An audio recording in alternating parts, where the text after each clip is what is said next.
Vëllezër, nga elementet që gëzon besimtari për shkak të besimit të tij është shpresa që ka tek Zoti krijuesi i gjithësisë. Dhe shpresa që ai ka tek Zoti krijuesi i gjithësisë, kjo buron në saj të besimit që ai ka në kaderin dhe caktimin e Zotit xhel xhelaluhu.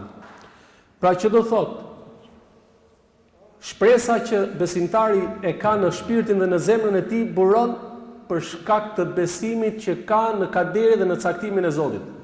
Për sa kohë besimtari beson në kaderin dhe caktimin e Zotit, do thotë se ai ka një shpresë të madhe ke Allahu xhel xhelaluhu. Tregon Zoti në ajetin tregon profeti alayhi salatu wasalam në hadith, thotë dije, thot profeti alayhi salatu wasalam, se ai gjë që nuk ka prekur ty, do të thotë nuk ishte caktuar për ty. Dhe ai gjë që të ka prekur ty, do të thotë se ishte caktuar për ty. Pra, që i thot besimtarit, që shiko, mos e humb shpresën tek Zoti dhe mos mendo keq. Janë disa njerëz të cilët kur hecin thot, mos kisha qenë sot tu nuk do të ndodhte kjo. Jo Allah, Zoti e ka caktuar do të ndodhte. Hiqe mendjen se ai nuk do të ndodhte.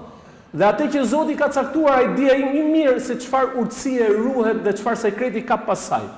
Por duhet që ti asnjëherë mos e humbësh shpresën prej Zotit xhel xhelaluhu. Prandaj çdo sprovë, çdo fatkeqësi apo çdo gjë që e prek besimtarit, kuptoj se Allahu xhel xhelaluhu ka dashur të mirën, e ngren ngrata të larta dhe i fshin mëkatet. Prandaj shpresa buron gjithashtu në atë sigurinë e plot që ai ka në besimin tek Zoti krijuesi i gjithësisë. Na tregon Zoti në ajetin kuranor këtë gjë kur thotë: mos u likështoni dhe mos u pikëlloni, sepse thotë ju gjithsesi jeni më të lartë nëse jeni besimtar të vërtet. Pra çdo lloj sprove që ju vjen, thotë Zoti xhel xhelalu, pikëllim apo dështim apo dëshpërim, thotë ju nuk duhet të preheni. Pra ju nuk duhet të t'i humbni shpresën nga Zoti për sa kohë çfarë jeni besimtar. Pra që do thotë se Allahu xhel xhelalu kur nuk e humb robën e tij. Dhe kur nuk mundet ta poshtëroj robën e tij, por si sprova të cilat vijnë, nuk do thotë që njeriu ta humbi shpresën prej Allahut xhel xhelaluhu. Ne të shohim ngjarjen e Meriemës në momentet më të vështira të jetës saj, ku Zoti xhel xhelaluhu sprovoi me një shtatzani që do ta bënte mrekulli për njerëzimin. Në këtë moment kur ajo filloi të ose të lutesh që ai të vdiste, i vjen dhe i tregon Allahu xhel xhelaluhu që nuk duhet largohet ose të humbi shpresa tek zemra dhe tek shpirti i besimtarit. Thot Allahu xhel xhelaluhu për Meriemën, thot: dhimbjet e lindjes e detyruan atë që të shkonte tek trungu i një hurme. Ajo tha: sikur të kisha vdekur para kësaj ngjarje dhe të isha harruar krejt. Thot një zë e thërriti nga poshtë, mos u pikëllo, pra mos e humb shpresën, se Zoti yt ka bërë një burim uji poshtë teje. Pra, po i tregonte Allahu xhel xhelaluhu që ti kur nuk do ta humbësh shpresën, sepse Zoti xhel xhelaluhu me besimin e fortë dhe me bindjen që ka tek Zoti, Allahu do ta nxjerrë atë me sukses. Ose po të shohim ngjarja që ndodhi me Haxhiren bashkë me djalin e saj kur Ibrahim e vendosi në një vend të thatë në mes shkretirës që ishte në Qabe. Kur ajo me bindjen që kishte tek Zoti xhel xhelaluhu nuk e humbi shpresën, edhe duke marrë shkaqe, duke u përpjekur për të gjetur ujë, duke ikur nga një kodër në një kodër tjetër, pra nga Marua dhe në Safa, duke parë se mos po kalonte një karvan, ti kërkonte ujë, i nxori Allahu xhel xhelaluhu ujin Zemzem për t'i treguar dhe për t'i dhënë shpresën që shpresa nuk humbet kurrë prej Zotit xhel xhelaluhu, se Allahu do t'i japë rrugëzgjidhje robit të tij, sido që të jetë situata. Gjithashtu vëllezër, ne po të shohim historinë e Jusufit ose Jakubit, i cili e humbi djalin e tij, dhe Allahu xhel xhelaluhu sprovoi duke i ikur shikimi për shkak të brengës që e kapi për Jusufin 40 vite nuk e pa djalin e tij. Dhe kur humbi dhe djali i tij tjetri i vogli, pra Benjamini, i cili e mbajti Jusufin në Egjipt, e kuptoi që ishte sprovë e Zotit, por kur nuk i humbi shpresat duke e kultivuar shpresat e fëmijët e tij, duke i thënë djemve të tij: o djemt e mi, mos i humbni shpresat tek Zoti, por shikoni për Jusufin dhe Benjaminin ku se do ta gjeni. Dhe subhanallahu, çfarë ndodhi? Prandaj dhe Allahu e tregon këtë ngjarje, thot, kur i tha Jakubi djemve të tij: o bitë e mi, Shkoni e kërkoni lajme për Jusufin dhe vëllain e tij. Kur ja tha Jakubi këtë? Pasi 40 vjet ata dinin që Jusufi nuk ekziston më. Por Jakubi kur nuk e humbi shpresën se ai e besonte që Jusufi nuk ka vdekur. Ka ndodhur diçka që ai e dinte dhe shpresonte që Zoti do ta kthej. Dhe i tha, kërkoni lajme për Jusufin dhe vëllain e tij. Dhe mos e humbni shpresën nga mëshira e Allahut, sepse shpresën në mëshirën e Allahut nuk e humb askush përveç jo besimtarëve. Për sa kohë je besimtar, nuk humb kur shpresa ndaj krijuesit të gjithësisë.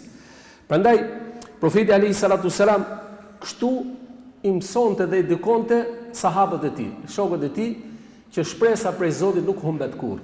Në një vend apo në një popull apo në një shoqëri që humbet shpresa, ata vdesin gjithë. Ai vend është i shkatruar totalisht. Nuk mundet kurrë që të humbi shpresa prej Zotit xhel xhelalu. Prandaj dhe në një hadith profeti alayhi salatu selam kur na tregon për besimtarin e mirë, të fortë është ai i cili posedon shpresat e ky njeri. Thot profeti alayhi salatu selam, besimtari i fortë është më i mirë dhe më i dashur tek Zoti se besimtari i dobët. Por thot që të dy ka mirësi. Edhe pse ke njëri dhe tjetri ka dallime, po prap për sa kohë janë besimtar, që të dy ka mirësi. Dhe thot profeti alayhi salatu selam, përpiqu që të bësh atë që është në dobin tënde. Kërkoj ndihmë Zotit dhe kur mos u tregoj pa aft, pa shpresë për të arritur dhe për të bërë i diçka. Dhe thot profeti alayhi salatu selam, nëse të preki diçka, mos thuaj as sikur. Por thot profeti alayhi salatu selam vazhdon dhe hadithin dhe thot, thuaj, ishte caktimi i Allahut dhe vendimi i tij dhe çfarë do ai bëhet, sepse fjala po the sikur mos i hap portat shejtanit. Pra nëse ka ndodhi diçka, mos thuaj as sikur mos isha, as sikur të kisha bëgat. Ai ndodhi.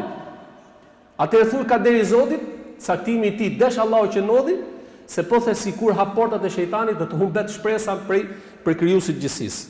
Vëllezër, disa element që duhet i ketë besimtari në shpresën e Zotit xhel xhelaluhu. E para është durimi dhe mos nxitimi. Shpresa ka disa kritere që duhet i plotësoj. E para është durimi dhe mos nxitimi. Sepse duke duruar dhe duke mos nxituar, se çdo gjë do vi me kohën e tyre. Një sahabi nderuar kur erdhi tek profeti alayhi salatu selam, i cili i thot profeti sallallahu alaihi wasallam kur i bën embargo profetit, i izolun dhe njerëzit s'kishin çfarë të hashin. Pra profeti bashkë me shokët e tij dhe me fisin e tij nuk kishin çfarë të hashin. Vjen një sahabi dhe i thotë: "O i dërguar i Allahut, derisa do vazhdojmë kështu." I tha profeti alayhi salatu selam, subhanallahu, ishte ulket ishte mbështet ke muri i Qabës dhe i thotë: "Kanë qenë njerëz para jush që janë sprovuar fe shumë.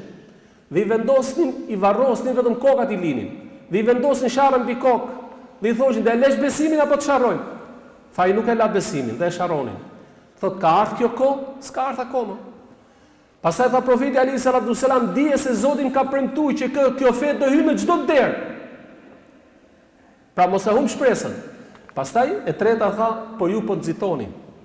Nxitimi është një nga elementet që e humb dhe mos durimi e humb shpresën ke Zoti xhel xhelalu. Prandaj Allahu xhel xhelalu kur na thot profeti alayhi salatu selam në një hadith, thot Zoti xhel xhelalu në një ajet kuranor, thot sa profet bashkë me shumë besimtar të vërtet luftuan e megjithatë nuk u përkulën para goditjeve që morën në rrugën e Allahut, sepse kjo jetë do ketë plagosje, kjo jetë do ketë mund ketë edhe pikëllim, edhe dështim, por kjo nuk do thotë që ti të thyesh. Thot Zoti xhel xhelalu sa profet bashkë me besimtarët të vërtet luftuan megjithatë nuk u përulën para goditjeve që morën në rrugën e Allahut. As nuk u dobësuan, e as nuk u nënshtruan. Allahu i do durimtarët. Pra durimtari është ai i cili Zoti xhel xhelalu jep përparësi. Kjo është e para, durimi dhe mos nxitimi. E dyta është lutja, që besimtari duhet të lutet Allahu xhel xhelaluhu për atë që ai kërkon dhe duhet të jetë i drejtë në këtë besim, duke qenë i drejtë në këtë besim. Pra lutja bashkë me të qenurit i drejtë në këtë besim, Zoti xhel xhelaluhu nuk do t'ja humbasi kur shpresën që i ka. Na tregon Zoti xhel xhelaluhu ke Firauni kur çfarë bëri Musait bashkë me Firaunin dhe i thot Allahu xhel xhelaluhu Musait, thot shko te Firauni. Ai me të vërtet i ka shkelur të gjithë kufit. Musa i tha, o Zoti im, zgjeroma kraharorin tim, lehtësoma punën time dhe zgjidhje nyjen e gjuhës time. Pra, edhe pse Musa e dinte se çfarë do të ndodhte nëse shkonte ke Firauni, e pranoi, ju lut Zotit xhel xhelaluhu dhe u lut që jo vetëm që Zoti t'i japi sukses, por të jetë dhe i drejtë në këtë besim, Allahu xhel xhelaluhu nuk ja humb shpresën kur njeriu nëse e ka këtë gjë. Prandaj e dyta është lutja duke qenë i drejtë në këtë besim, dhe e treta mbështetja tek Zoti plotësisht dhe kërkimi i faljes. Pra që do thotë, si puna ati personit i cili kishte vrarë gati 100 vetë, dhe kur i vajti atij dietarit dhe i tha, ore, jam mendoj se Zoti nuk do më fali kurrë. Dhe i thot ky dietari, për mos më humb shpresën se çfarë do lloj veprimi të bëj njeriu në jetën e kësaj bote, porta e Zotit nuk mbyllet për njeriu përsa ko ai akoma është gjallë. I thot ky dietari, thot, "Wa man yahulu bainaka wa bain at-tawba." Thot, po kush të pengon ty që të pendohesh tek Zoti yt? S'ke pengesë fare. Dhe hadithi i gjatë që e rëndësishme i dha dhe i tregoi atij, pra i nezi atij shpresën që mos e humb shpresën ndaj rahmetit dhe mëshirës së Zotit. Nuk humbet kurrë shpresa ndaj mëshirës së Allahut xhel xhelaluhu. Prandaj vëllezër, duke qenë shpresa në zemrën dhe në shpirtin e besimtarit, do thotë se njeriu gjithmonë çfarë do lloj situata të ketë në jetën e tij, me lejen e Allahut xhel xhelaluhu duhet të kuptojë se gjithmonë mas vështirësisë do të vijë lehtësimi. Pra çfarë do lloj situate të gjendesh, dije se Zoti xhel xhelaluhu nuk e braktis robin e tij, po këtë shpresë ai do ta mbajë me Zotin derisa të arrijë atë qëllimin e tij. Elusim Allahun e lartë madhëruar që të na bëjë për atyre besimtarëve të cilët e kanë lidhjen e fortë me Zotin dhe shpresën nuk e humbasin kurrë për krijuesit të gjithësisë, dhe lutim Allahun që të na i falë mëkatet tona.